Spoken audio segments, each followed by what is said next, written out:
is a 9 Eyewitness News special report. Good evening. I'm Gordon Peterson. And I'm Gravir Dinza. We're continuing to bring you live coverage of effects of today's terrorist attack in the Washington area.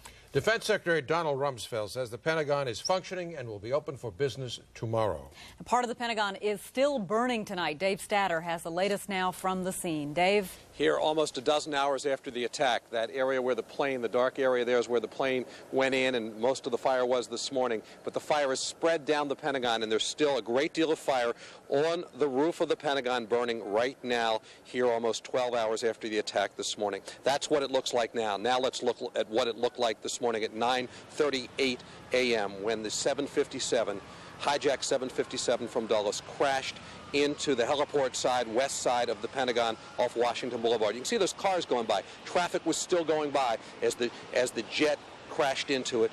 Many people injured there. Many people lost their lives. We do not have an accurate count. The Pentagon is not providing. You heard Donald Rumsfeld, the Secretary of Defense, say, as far as casualties, the number of dead, it will not be a few. Right now, urban search and rescue teams are doing their reconnaissance from Fairfax and Montgomery County. Here's Scott Graham with Montgomery Fire and Rescue. This close to home, it's a disaster, and it certainly touches everybody that's here working. We have to look at it as a rescue effort for us. We have to look at it as a very unstable building, and our job pretty much is to take the name of the Pentagon off the outside of it and go in and rescue the people that are in there.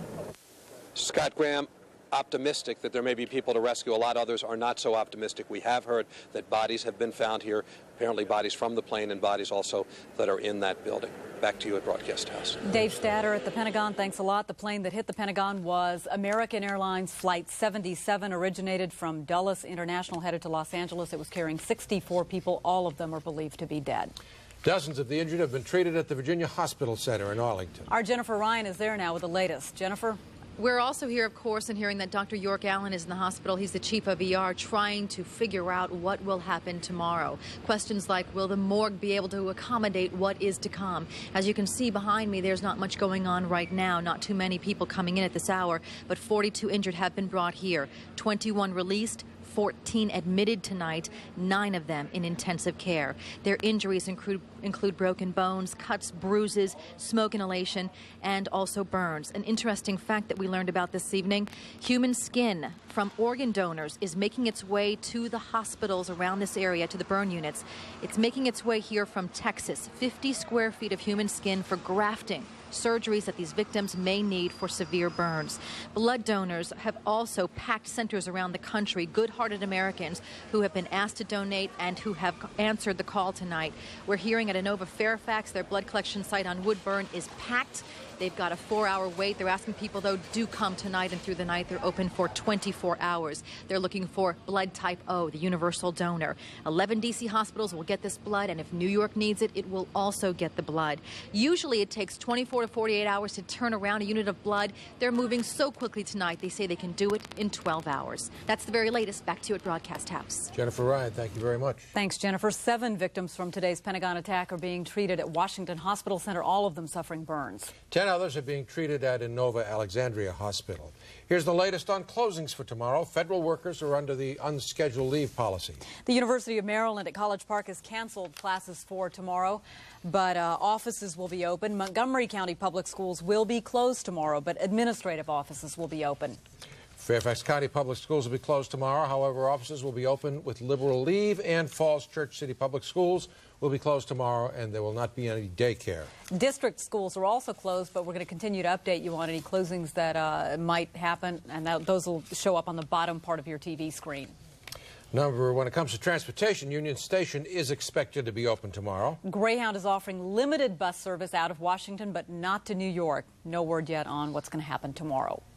A lot of people in our area have decided to gather in prayer tonight. More than 3 dozen people attended the special service this evening at Metropolitan United Methodist Church on Nebraska Avenue. The United Methodist denomination has declared a nationwide prayer vigil over the next 2 days. We now rejoin a CBS News special report in progress. Downtown to volunteer. These construction workers were from Iron Workers Local 40. What's the job in there? Whatever it is. Whatever it is, to save somebody, one person saved is a life saved. Through the day, an inferno raged in World Trade Center Building Number 7, another massive office tower. Firefighters feared that it would collapse. And a little more than 8 hours after the attack, the abandoned building fell. 47 stories in the street.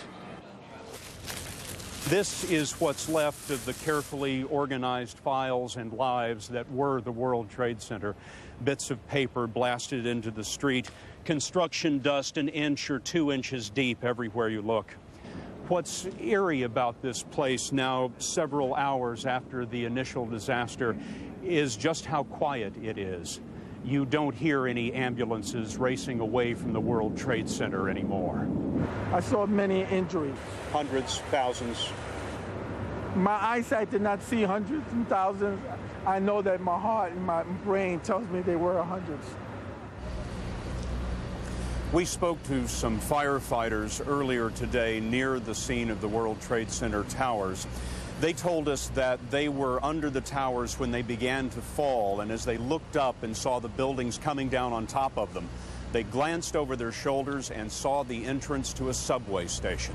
They threw themselves down the stairs of the subway. The building collapsed. These firefighters told us they dug themselves out of the subway and went back to work. We talked to those firefighters at the base of World Trade Center Building Number 7. We left them there 1 hour before that building collapsed. We don't know whether they escaped a second time. Dan? Scott Pelley, we know that building number 5 in the World Trade Center complex had the 2 twin towers. They're gone. Building number 7 is gone. But building number 5 was reported hours ago as teetering on the brink of collapse. Any late word on that building, which in most cities would be the tallest building in town? Dan, that building was thoroughly involved in fire when we were down there a couple of hours ago. Firefighters have been virtually helpless to try to drive these fires back because of the magnitude of what is happening, the glass that is continually falling on top of them in the street. We don't know the disposition of World Trade Center Building Number 5 at this hour, but much of it was blown away. It is difficult to imagine how it could ever survive. It will probably have to be razed at some point. Scott Pelley live on the lower tip of Manhattan. There are indications that many, many people were literally buried alive in the collapse of the buildings today. Some people are still believed to be alive in the rubble.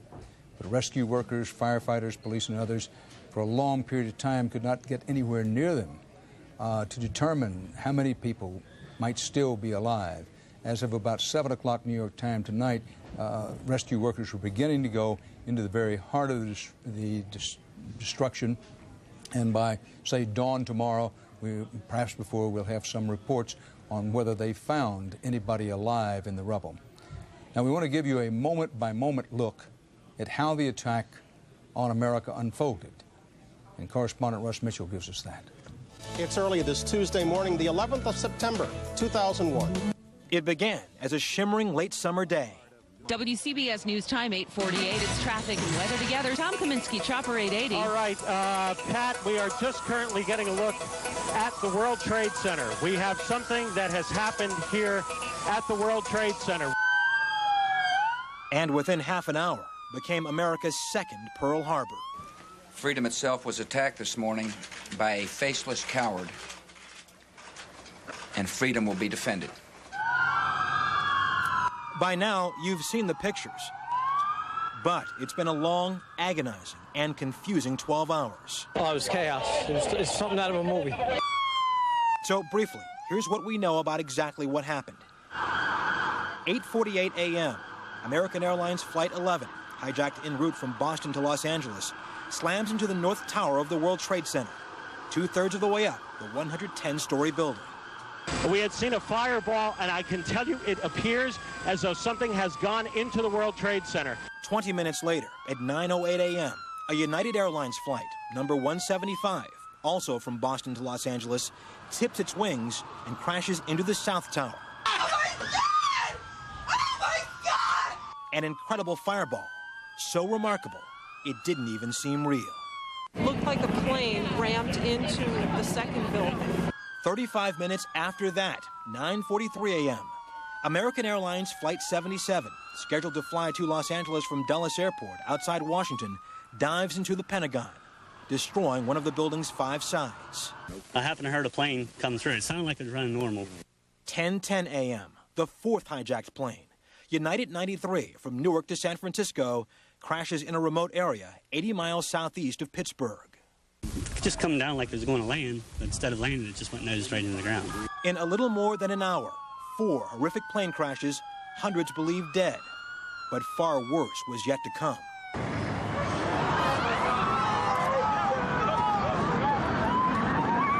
At 10:05 a.m., the South Tower of the World Trade Center, possibly weakened beyond hope by the plane's impact, collapses.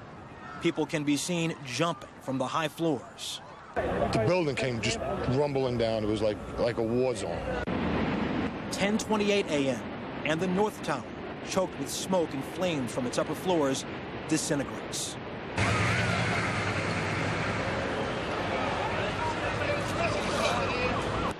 Smoke and ash from the destruction combined to make parts of New York City look like ancient Pompeii after the eruption of Mount Vesuvius. Rescue firemen were coated with thick white dust. This is terrible. We lost tons of guys. We lost tons of guys. Cars were under blankets of ash. Rescuers were just happy to be alive. As for the death toll, even tonight there were no hard numbers.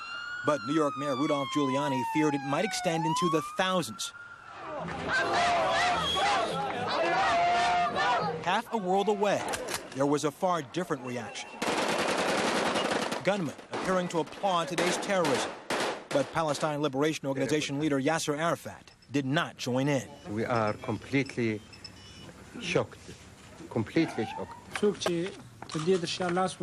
In Afghanistan, a spokesman for the ruling Taliban, who provides sanctuary for terrorist leader Osama bin Laden, said he could not have been behind the attacks. Everybody out!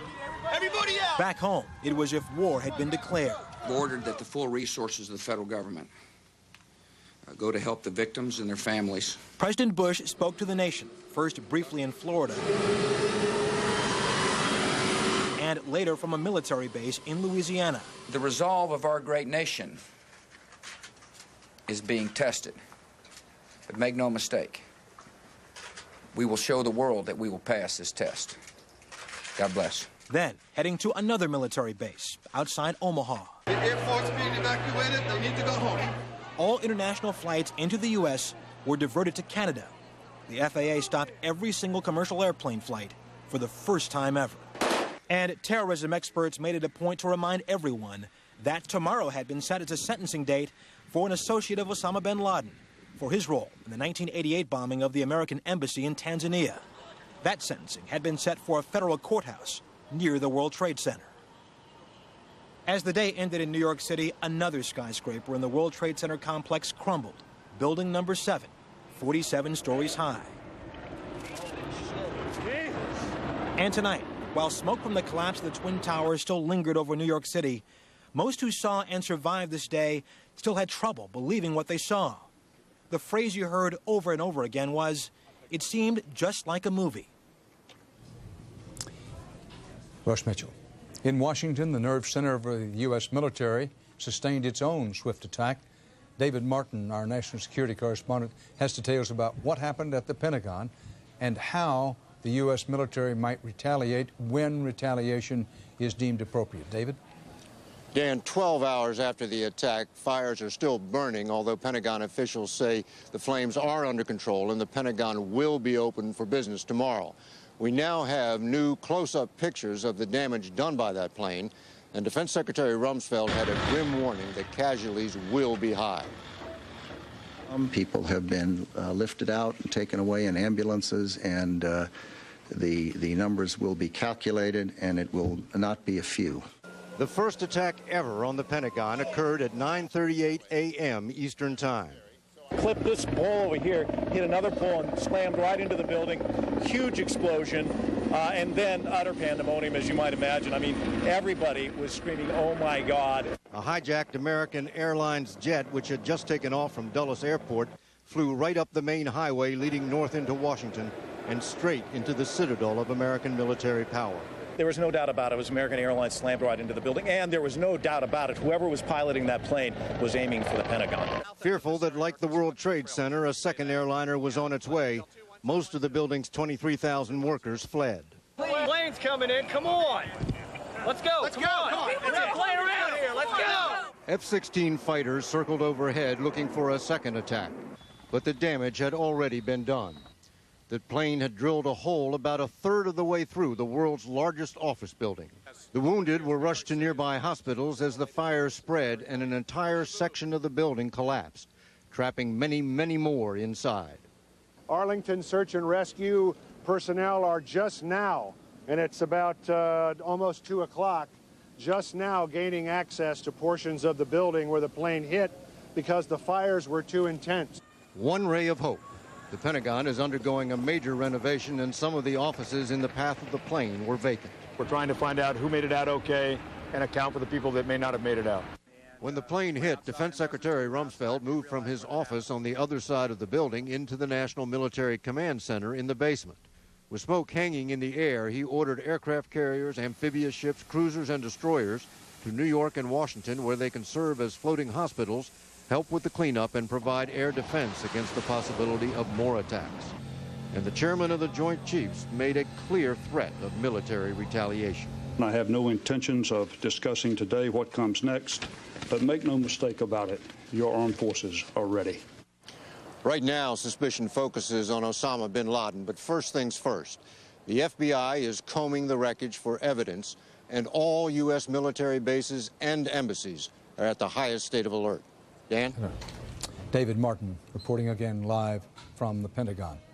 President Bush today called it, quote, a national tragedy, and the president vowed to, quote, hunt down and punish those responsible for the attacks.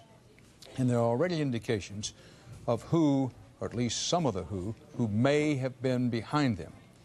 More on that, we turn to Jim Stewart in Washington. Jim?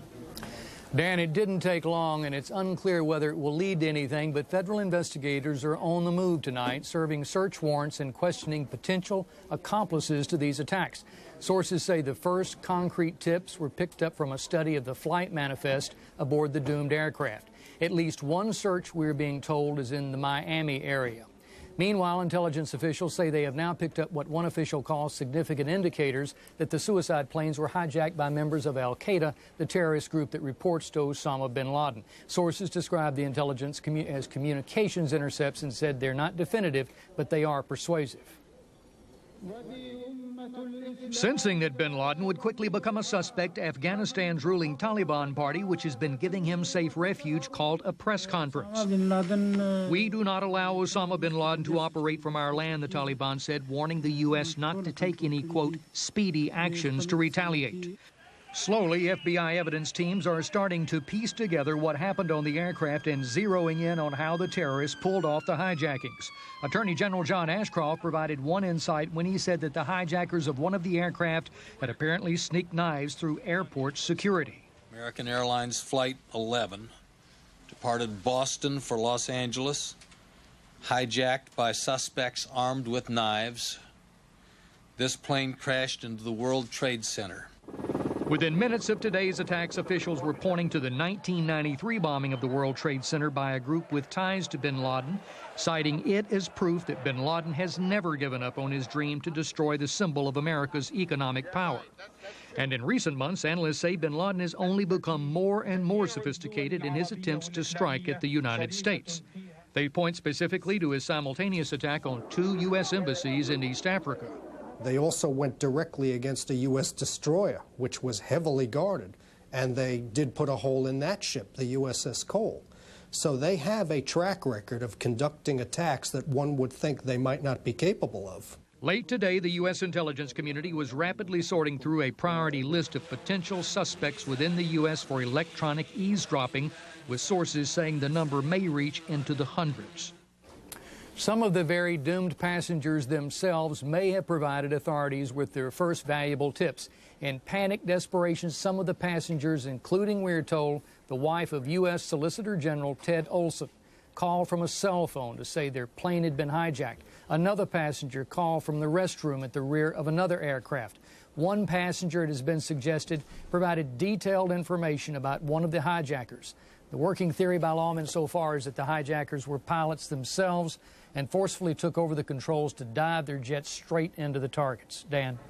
Jim Stewart, live in our Washington Bureau. Join us now again for perspective and context on this. Former U.S. National Security Advisor Sandy Berger, who was in fact the National Security Advisor for 8 years straight through.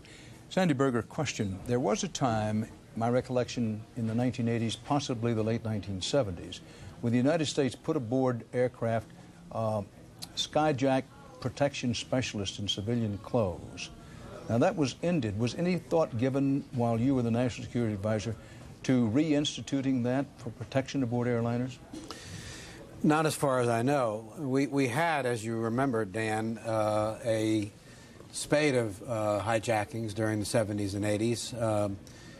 The United States intensified its airport security and essentially has had a grip on that problem for the past 10 years. We've had very little of this activity. Past tense now. And one of the things that is so staggering about today is that in 4 separate instances, people were able to get aboard planes and circumvent the security system that has worked so well for 10 years. Sandy Berger, you said it earlier, and I want to emphasize it again now.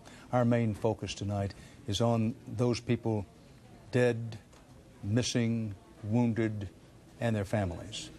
But as a former National Security Council advisor until very recently, and one of our ranking experts, I want to expand this conversation out. There's a lot of talk now of a we will retaliate. And Senator Orrin Hatch said tonight, well, our intelligence operatives have some indications that there are links to Osama bin Laden. There's talk about, well, the Taliban in Afghanistan better dig deeper, in effect, because if it turns out Osama bin Laden did it, the Taliban's been protecting him, hiding him within their country, then he better look out.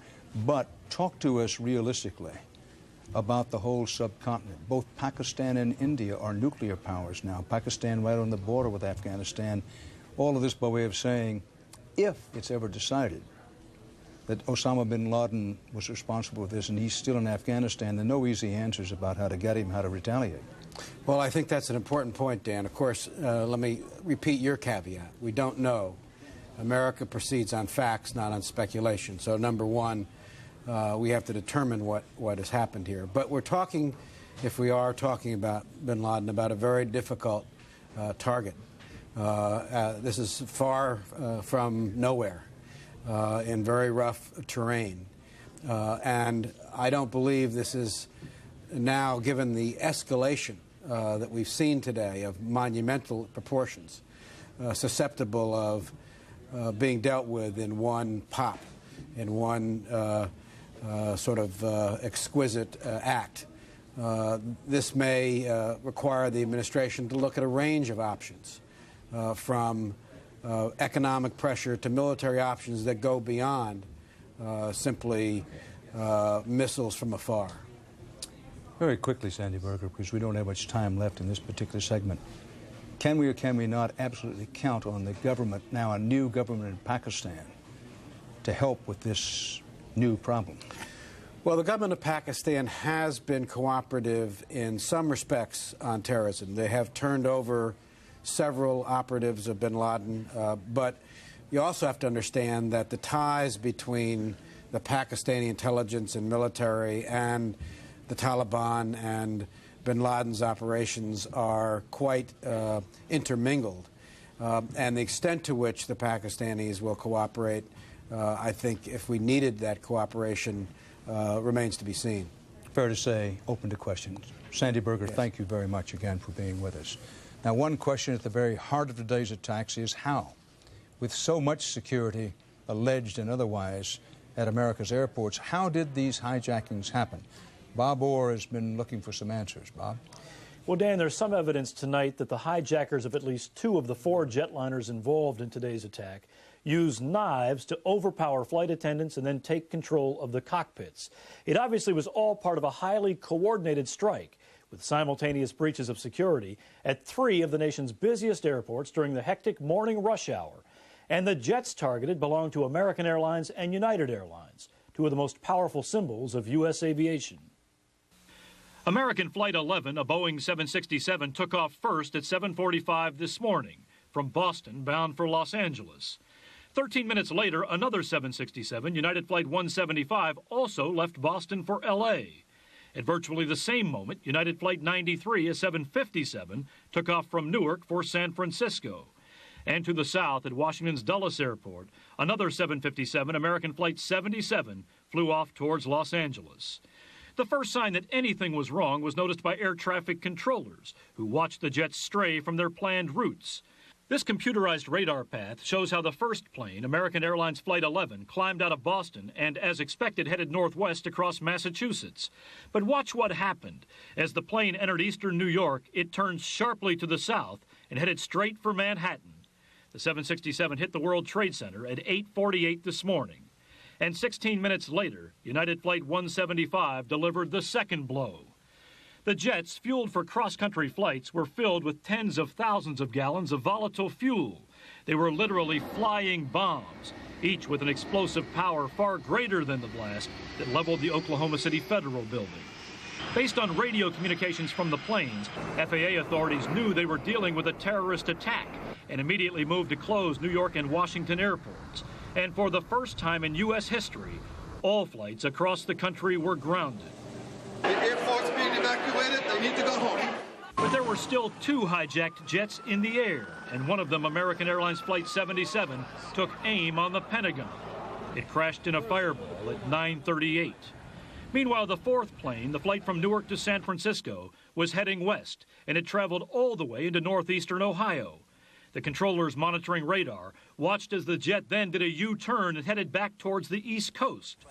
At 10:20, 2.5 hours after the four-pronged attack was launched, the plane crashed in a rural Pennsylvania field. I happened to hear the plane come through. It sounded like it was running normal. When it come down over top of me, I seen it go nosedive straight into the ground down here. Everything was running fine on the plane, it sounded like. Authorities now say tonight 285 people, it seems, died aboard the airliners. And tonight, all flights remain grounded all across the country. Now, the FAA officials say they may reopen the national airspace tomorrow afternoon, but then again, they may not. In any case, when the flights do resume, we're told we'll see an unprecedented level of security for U.S. aviation. But even then, it will not be an aviation system that's very well equipped to prevent suicide attacks. Dan? Bob Orr live in Washington. 285 now, the number of people aboard the hijacked planes and presumed dead. Dateline Tokyo, stocks in Tokyo plunged early Wednesday morning. Traders dumped shares, at least partially, if not mostly, in reaction to the terrorist attacks. In Dateline New York City at this hour, a story that will make your spine tingle and the hair raise up on the back of your neck. Authorities say a Munhall, Pennsylvania woman called 911 shortly before 8 p.m. tonight, New York time, saying her brother was, quote, still trapped under 40 feet of rubble near the Forward Hotel in Manhattan. That's in the area where the World Trade Center's buildings collapsed. The 911 coordinator says the victim told his sister he was still trapped under the World Trade Center wreckage. He gave specific directions to where he was located and said he was there with 2 New York City police sergeants and was calling for help. They declined to release the name of the woman, and authorities in New York said they are aware of this report of survivors. Can they get to them in the rubble where they are buried? And if so, can they get to them soon enough? A reminder, you are watching continuing CBS News coverage of the attack on America. Now, we'll be back after a little bit. We give you that break for our stations up and down the line, and we'll give another break shortly on. During this minute, let us say to you that we know that there are 285 people aboard the hijacked planes. The belief is they are dead. The numbers of dead in the World Trade Center disaster area, unknown, and it may be unknown for days, although Mayor Rudolph Giuliani has said from mid-morning that we should be prepared for very large casualties. A union firefighters official said that perhaps as many of 200 firefighters may be dead because many of them rushed to the scene immediately when the first plane cracked into the first World Trade Center building. And, well, his speculation was that as many as 200 may be dead. Unquestionably, some New York police and firefighters have lost their lives. We know not how many. At last report, dozens of New York City police officers were missing. Now again, a reminder for our stations you're watching continuing CBS News coverage of the attack on America.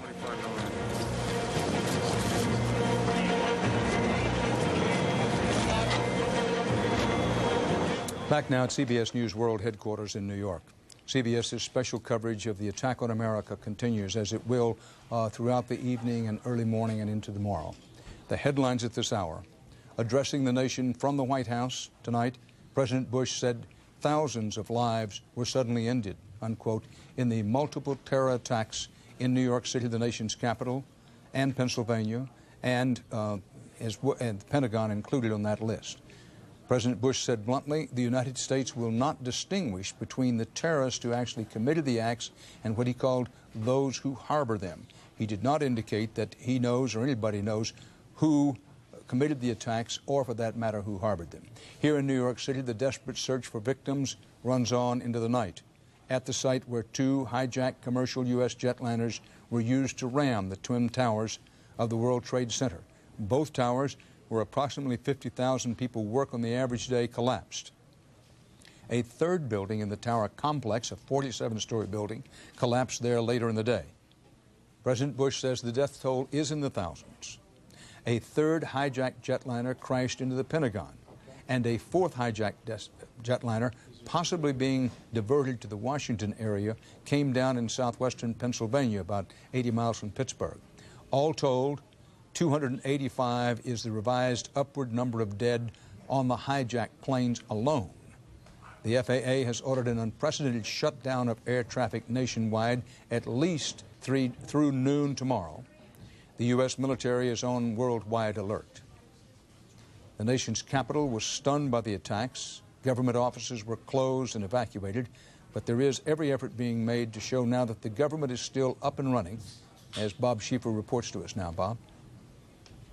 Dan, like the other public buildings here in Washington, the Capitol was shut down today, the workers were sent home, and the congressional leaders, in a security measure that has never been used before, were helicoptered away to a secure location. But tonight, in an incredible show of bipartisan resolve, hundreds of members of Congress gathered on the steps of the Capitol to say these acts of terrorism will not stand, the government will continue to operate, and Congress will continue to function, and that the two parties will come together to support the president. When American suffers, and when people perpetrate acts against this country, we as a Congress and as a government stand united, and we stand together. We will speak with one voice to condemn these attacks, to comfort the victims and their families, to commit our full support to the effort to bring those responsible to justice. It was a kind of thing seldom seen here, and in a touching close, they literally sang the praises of their country. God bless America, my home, sweet home.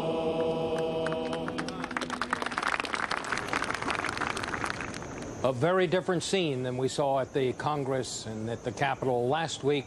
Tonight, Dan, all those arguments about who lost the surplus didn't seem very important anymore. This is a Congress now that is going to settle down to business. I think tomorrow you'll see them back in session, passing a very strong resolution of support of the president, determined to find who caused this and to see that there is appropriate punishment. Dan. Bob Schieffer reporting live from Washington with the White House in the background. Here tonight with his analysis and to help give us some context and perspective is the former U.S. Ambassador to the United Nations, a former Assistant Secretary of State of the United States of America, and one of the United States' most experienced diplomats both in Asia, Europe, and other places abroad, including Africa, Richard Holbrooke. Mr. Ambassador, thanks for being with us. You've thought about this today. What are the most important things for Americans to have in mind as we steady ourselves and prepare for the long trail back from this day of infamy? Well, after we get through recognizing the first fundamental thing, which is this terrible loss of life here in New York among policemen and firemen and citizens, and rallying, as so many people have said today, I think we have to look to the future. And on that point, Dan, let me emphasize the most important sentence in President Bush's speech when he said, "We will make no distinction between those who committed the act and those who harbor those who committed it." That is the beginning of an essential change in the rules. Let us say, for sake of argument, that it was Osama bin Laden, as everyone thinks, although there's no proof at this point. If it was Osama bin Laden, then the Taliban, who have harbored him, must be regarded as equally responsible for what can only be described as an act of war against the mainland of the United States. And I think there will be consequences. Point number two. In order for those consequences to be successful, to strike at the heart of the people who did this, we will need allies. We will need our NATO allies. We will need the Russians and the Chinese to play their part. Each country has played games in the past, as you well know and as you've reported many times. And you yourself have been in Afghanistan, so you have a unique understanding of what the situation on the ground there is like. And in addition, we will need the support of moderate Arab countries like Egypt and Jordan and others who are going to have to abandon any pan-Arab solidarity in favor of demonstrating that they will not tolerate an act of war in the United States. Richard Holbrooke, you know the history better than I. That great powers have made efforts to militarily move in Afghanistan. Great Britain in the 19th century, the Soviet Union in the 20th century. Is it or is it not a nightmare scenario that we get unimpeachable evidence that Osama bin Laden was connected to this, and unimpeachable evidence is in Afghanistan, to take on Afghanistan, to talk about retaliation in that terrible, in many ways, nightmarish place? I mean, what can one say about that? Well, it is a nightmare scenario, and it's going to be incredibly difficult. But there's something else that all Americans must remember tonight if we talk about history, and the rest of the world should remember too, and that when America's resolve is there, when Americans are united, as we were on December 7th, 1941, after Pearl Harbor. And this is certainly comparable to Pearl Harbor, and the death toll is going to be much higher, I'm afraid, than the 2,000 sailors and seamen who died at Pearl Harbor. When the United States is united, and when we rally international support behind us, we have always prevailed, and I have no doubt we will prevail here. But there will be consequences. The world is going to change, from small things like changes in airport security, which are going to inconvenience all Americans, to big things like our mindset and our international leadership. This will not be a day like others. The world will change because of what has happened today, after we dig through the debris and save the people who are still fighting for their lives in Lower Manhattan. Richard Holbrooke, thank you. As the scope of this tragedy widened, the Red Cross today issued repeated pleas for volunteers and blood donors. As you may know, there's a shortage of blood plasma practically all over the world and in most places in the United States, and that includes New York City. Aaron Moriarty reports now on how New York City, in terms of this need for blood, literally rolled up its sleeves. Don't worry. Where's your... Over here. I turned on the TV, and it was a horror show. It's like World War III. I keep on telling people that I think I'm going to wake up and it's going to be a bad dream. It's going to be a bad dream. And, you know, when you think about all the things that have gone on in our lives, this could be the worst. First thing came to my mind is this is war. You know, it's obviously an act of aggression. It's obviously very well organized. I see a plane falling from the sky. Yeah! All of a sudden you hear explosion, and then you can see the building starting to collapse, and then everybody runs up the street. The still billowing smoke is a reminder of just how profoundly changed this city is today. Schools, offices, and stores are all closed. There's no traffic or noise anywhere, not even here on Fifth Avenue. But if the city seems very different today, so do the people who live here. The people who are here for the blood drive, are to stay in their seats in the lobby. New Yorkers didn't mind getting in long lines today or giving something away, their blood. I work right down the block, and this is the best thing that we could do to help people out. You know, with tragedy, my brother's a fireman. He's down there. So at this point, I think Americans can just get together and, with this such a tragic situation, what else can you do but maybe hopefully save somebody's life by giving blood? Why are you here? Dale Zeidman came when she realized she couldn't do anything else to help a friend. A friend of mine worked in the World Trade Center, and that's why I'm here, because it's personal. Elizabeth Whelan and her daughter Christine feared they lost a husband and a father. My husband works in the World Trade Center and into World Trade Center, and this morning, because he was going to vote, he decided to jog before he went to work. So on my way to work, I saw him jogging outside my office here at 68th and Broadway. So when I got up and heard the news, I knew that he was safe.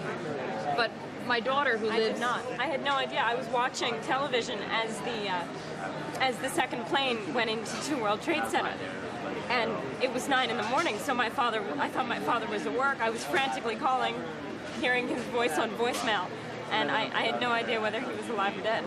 Still a little in shock, they are feeling very, very lucky. We were standing there hugging each other, watching those buildings go down from our apartment building, and it was just the most terrifying thing because he could have been there, he should have been there. It was just a minor miracle he wasn't. No one knows exactly how much blood will be needed. Linda Levi of the New York Blood Center. So our inventory was actually pretty good this week. When you say that, how many days under normal circumstances? We typically like to have at least 5 days of every blood type available, and with that we have a comfortable blood inventory. But an emergency that happened today, that could be gone in a day or even less. When the second explosion occurred, everything went dark. Despite the confusion, despite a wait that often stretched for hours, would like to volunteer for the American Red Cross. there were no complaining New Yorkers. The only harsh words were for those behind the terrorist acts. They've declared war on the United States. Because they've got a nation of 300 million people that are very, very angry at whoever wants to step up and take credit. It may take weeks for the full impact of today's tragedy to sink in. My husband is sitting there contemplating that he has no law practice, that for 30 years he's been going to an office that doesn't exist anymore. And I don't know how he's going to cope with it. I don't know how anyone can cope. I can't believe it. Let's pray. Lord our God, you are always faithful and quick to show mercy. Our brothers and sisters were suddenly and violently taken from us. Which explains one other popular place today, St. Patrick's Cathedral. So many people went to the centers to donate blood that in some places the wait was 7 hours long. And for that reason, the New York Blood Center is now asking only people with type O blood, either positive or negative, to go tomorrow. The rest of us should wait. And if you're interested in donating blood nationally, there is a toll-free number to call to get information. That number is 1-888-US Blood. Dan. Aaron, one thing that comes through in that report, and it's worth noting, New Yorkers, around this country, and for that matter around the world, have this reputation of being sort of chaotic all the time. But you and I know, as longtime residents of this city, that when the heat's on, when the pressure's on, New Yorkers are frequently at their best. And that was the case today, I think. That New Yorkers are, it's true, they're hard to herd, but they're impossible to stampede. And they didn't today. When the call went out for that blood, calmly people went to the blood centers. Aaron Moriarty, thank you very much. Thank you, Dan. Government and industry officials said at least one flight attendant and 2 passengers called from 3 of the planes as they were being forced down in New York and Washington today, each describing similar circumstances, and a picture is beginning to form. Bloodbath aboard some of those planes, with hijackers with knives attacking flight attendants. The callers indicated the hijackers armed with knives in some cases were stabbing flight attendants. And a businessman, his wife, and young child aboard a United flight that left Boston and crashed into the World Trade Center. Twice, this businessman called his father in Connecticut as his plane was being hijacked. This is according to law enforcement officials. Now, The law enforcement official said the victim aboard the plane's father told the FBI his son made 2 calls.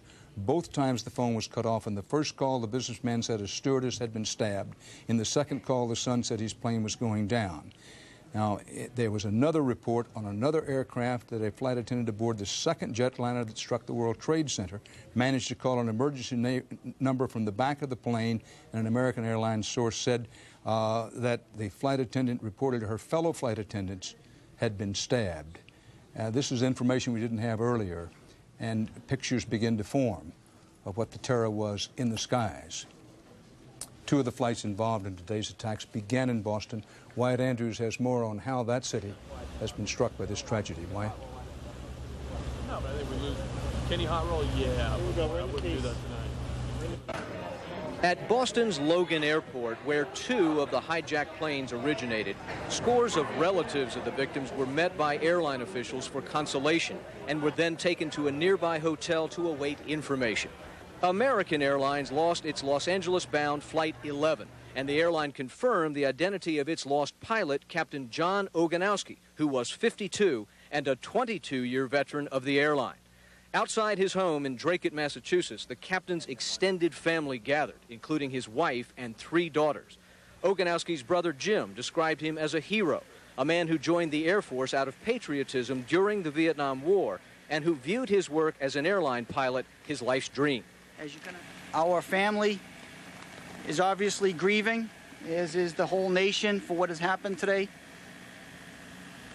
I personally think I'm in shock.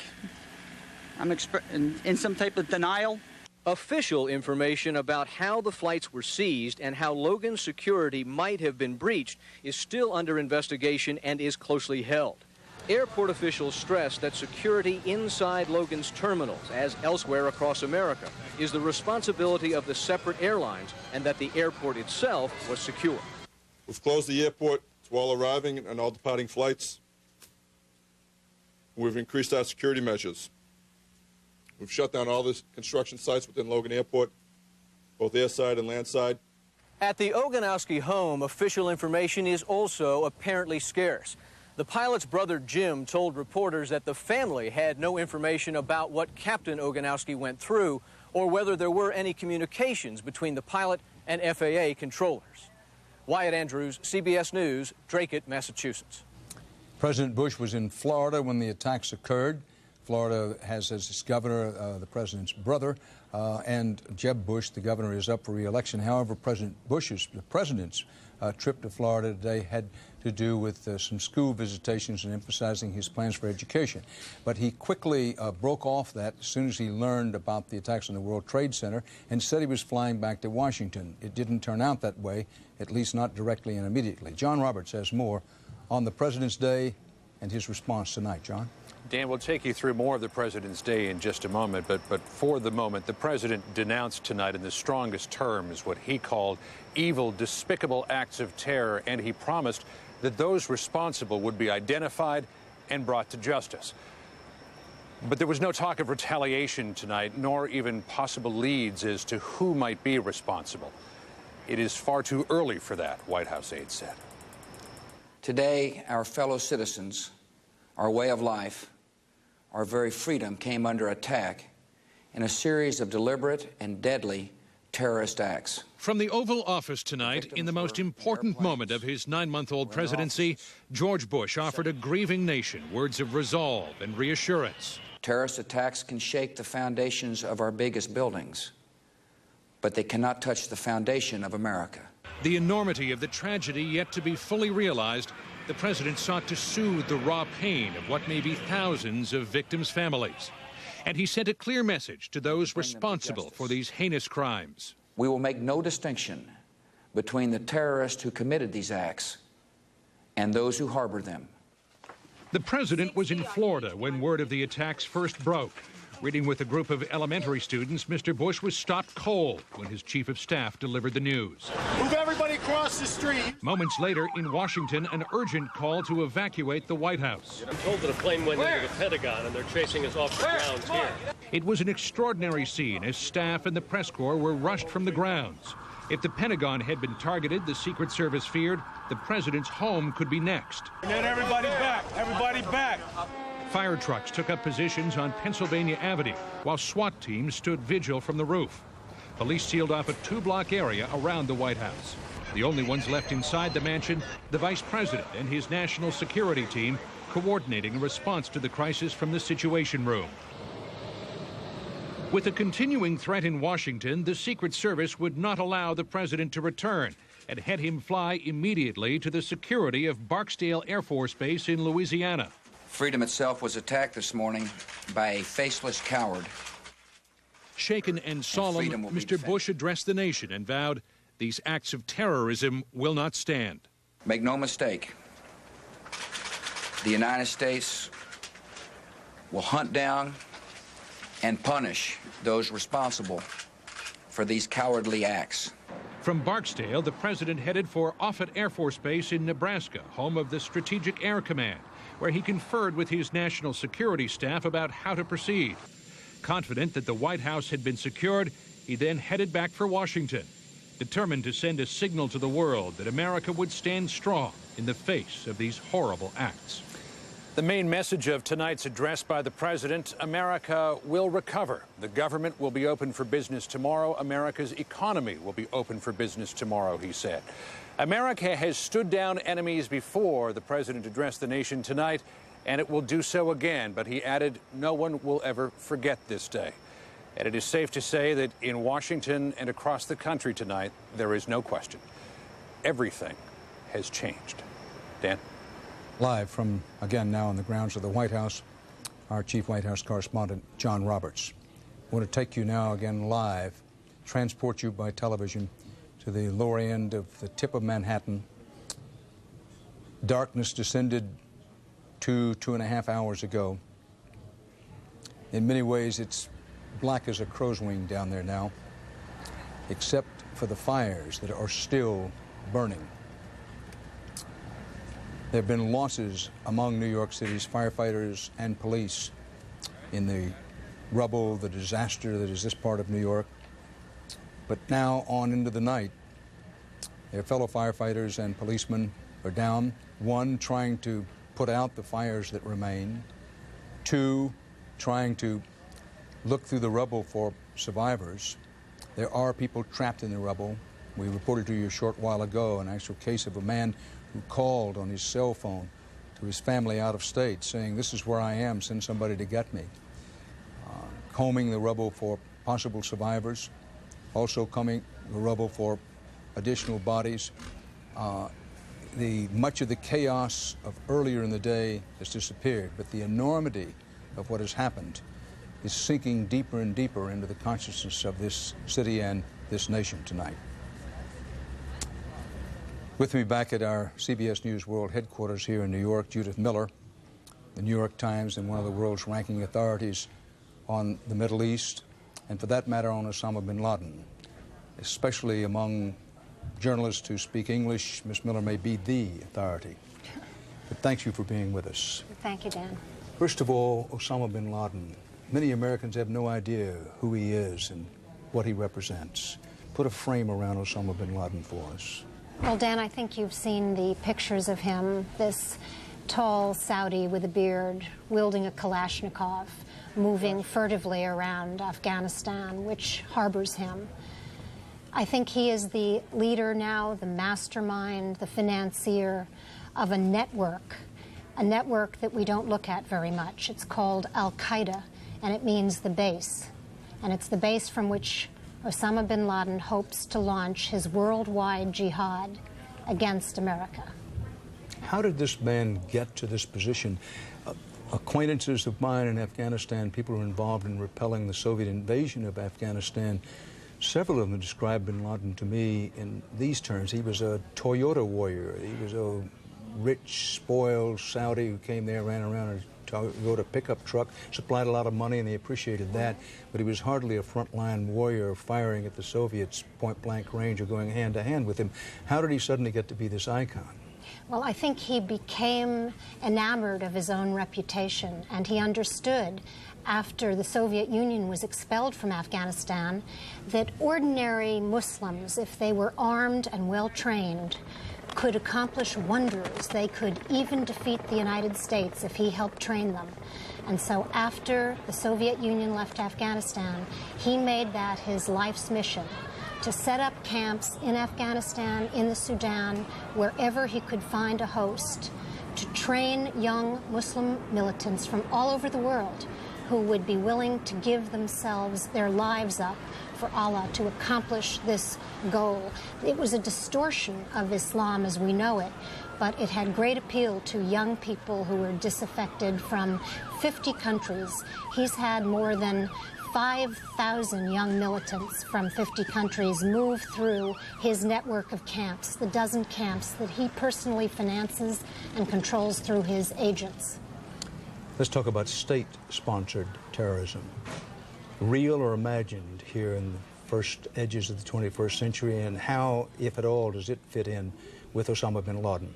Well, I think we used to think that only a state could do something like what we saw today. Judith Miller, excuse me for a moment. I know you'll forgive this. Mayor Rudolph Giuliani is speaking live here in New York. We want to pick that up at the moment. 2730. That's 1-212-560-2730.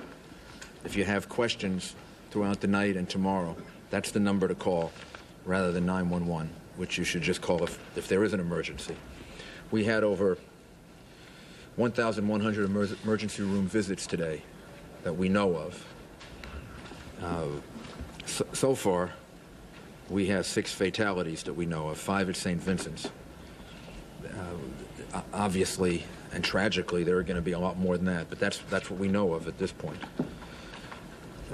We had over 300 patients that were treated at St. Vincent's, over 160 at Bellevue, 250 at Beekman Downtown Hospital. And the hospital, these hospitals were probably the ones under the most stress, but they were able to get through. I want to thank all the people that helped St. Vincent's getting the water that they needed and the support that they needed. Also, I'd like to say to people that might consider doing this that services should be made available in New York City tomorrow on a fair and equitable basis. Anybody that thinks that they're going to gouge consumers or ask for extra amounts of money for food or anything else, we're going to have the police and the Consumer Affairs Department out there. So just be careful. This is a time in which we all have to cooperate and help each other. Alternate side street parking is suspended. Sanitation services will take place in most of the city, except obviously in the lower part of Manhattan, where the sanitation department will be working to remove debris, which has already started. And the schools, again, will be closed tomorrow. And hopefully we'll get them open as soon as possible. Tomorrow the effort will be at trying to recover as many people as possible and trying to clean up the horrible mess that was created by all of this. And I would ask people to cooperate as much as possible in that effort. If you have to come into Manhattan because your business is essential, then obviously do it. The upper part of Manhattan will be open. But if tomorrow is a day in which you want to stay home and stay with your family and give comfort and support maybe to other people that have been affected by this, it would be a good day to do that. Yeah, the point that Richie Shearer makes is people are wonderful, and I mean this in the best sense of the word. We've had thousands and thousands of people that have come to help us. When I was down at the site near the World Trade Center, I met a lot of the National Guard's people that the governor has sent, really wonderful young men and women. We have enough volunteers now. We have more volunteers, frankly, than we need at this point. And what we need to do is to focus the efforts of the professionals that are there in being able to do the recovery and try to save as many lives as we can and restore services as quickly as possible. We may be asking for more volunteers tomorrow and the next day and the day after, but right now we don't need any more volunteers. Mr. Mayor, is there still hope that there are people who are Yes. still alive and well? Yes, there's hope. There's hope that there are people that are still alive. How is the rescue effort hampered by the darkness? What do you do? We moved a lot of lights in so that the area is being lit now, so that I don't think the rescue effort is going to be hampered by the darkness. The rescue effort is hampered by the fact that there's still fire there. There are still unsound structures, and it's still dangerous, although the rescue effort is now taking place. But if you're asking me, is it hampered? It's hampered because of the conditions, not because of... You are watching continuing CBS News coverage. This is a 9 Eyewitness News special report.